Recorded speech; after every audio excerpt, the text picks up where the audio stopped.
Hello everyone! Today we will delve into creative problem-solving techniques. It's something I think about a lot, and I know you do too. Getting stuck is part of life, but getting unstuck, that's where the magic happens. In this video, we'll cover reverse thinking, brainstorming, and the power of collaboration, along with specific examples of how these techniques can be applied. We're going to look at definitions, we're going to break down the steps, and we're going to go deep on some case studies. I love a good case study. If you watch until the end, you'll find these techniques immensely helpful in solving your problems, and you might just have some fun along the way. Let's go! So, you've got a problem. We all know what that feels like. It can feel like hitting a wall. But what if I told you that sometimes the best way to tackle a problem is to, well, run away from it? Not literally, of course. I'm talking about reverse thinking. Reverse thinking is like approaching a problem from the opposite direction. It's like looking at the negative of a photograph to see the image in a whole new light. Instead of asking, how do we increase sales?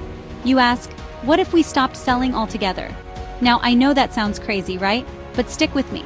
By asking that question, you force yourself to think about the absolute core of your business. What's your value proposition? Why do customers need you? This can lead to some really interesting insights. Let's say you're a restaurant owner and your sales are down. Instead of just trying to attract new customers, you might ask, why are people not coming back? This could lead you to discover that your service is slow or your menu is outdated. By identifying the root cause of the problem, you can start to develop targeted solutions. And that's the beauty of reverse thinking. It helps you break free from conventional thinking and uncover hidden opportunities. It's like using a different part of your brain, and it can be incredibly powerful. One of my favorite examples of reverse thinking in action is the story of a bicycle helmet company. They were struggling to sell their helmets because people thought they were uncool and bulky. So what did they do? They embraced the bulk. They created a helmet that was even bigger and bulkier than the others, but they marketed it as the safest helmet on the market. And you know what? It worked. By leaning into what people didn't like about their product, they were able to turn it into a strength. That's the power of reverse thinking. It's about challenging assumptions, embracing the unexpected, and finding creative solutions that you might not have otherwise considered. So, the next time you're facing a problem, don't be afraid to flip it on its head and see what happens. You might be surprised at what you discover. All right, let's talk about brainstorming. It's a classic for a reason, folks. It's like a buffet for your brain. You gather a bunch of people together, throw out any idea that comes to mind, no matter how crazy, and see what sticks. The key to a successful brainstorming session is to create a safe space where everyone feels comfortable sharing their thoughts. No judgment, no criticism, just pure, unadulterated idea generation. Think of it like a game, where the goal is to come up with the most outlandish, the most creative, the most what-if ideas possible. Now you might be thinking, Adam, that sounds like a recipe for chaos. And you know what? You're not wrong. But sometimes the best ideas come from the most unexpected places. By embracing the chaos, by letting go of our preconceived notions, we open ourselves up to a world of possibilities. I remember one time we were working on a project at Tested, and we were completely stuck. We had hit a wall, and we didn't know what to do. So we decided to have a brainstorming session. We gathered everyone in a room, from the engineers to the editors to the interns, and we just started throwing out ideas. Some of the ideas were good, some were bad, and some were downright ridiculous. But we didn't care. We wrote everything down no matter how silly it seemed. And you know what?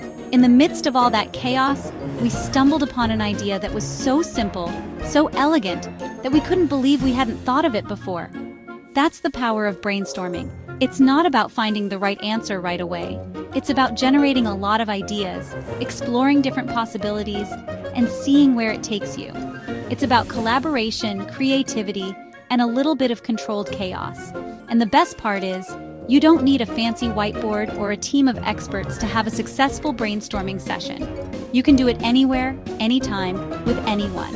All you need is a willingness to be open-minded, to think outside the box, and to embrace the power of collective creativity.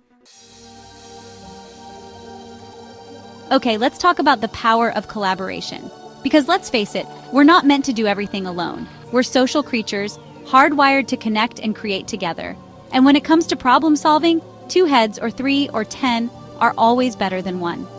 Collaboration is like taking all the different colors in a crayon box and mixing them together to create something new and beautiful. It's about bringing together people with different perspectives, different skills, and different experiences, and harnessing their collective wisdom to tackle a challenge. Think about it. When you're working on a project by yourself, you're limited by your own knowledge and experience, but when you collaborate with others, you gain access to a whole new world of ideas and insights.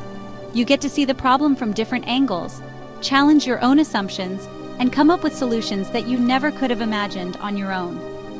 One of the things I love most about working with a team is the energy that it creates. When you're surrounded by people who are passionate about what they do, it's contagious. It pushes you to be your best self, to think bigger, to take risks, and to create something truly special. I've seen firsthand the power of collaboration in my own work. Whether I'm building a prop for a movie, designing a new invention, or just trying to figure out how to fix something around the house, I always try to involve other people, because I know that by working together, we can achieve something far greater than we ever could alone. So the next time you're facing a challenge, don't be afraid to reach out to others for help.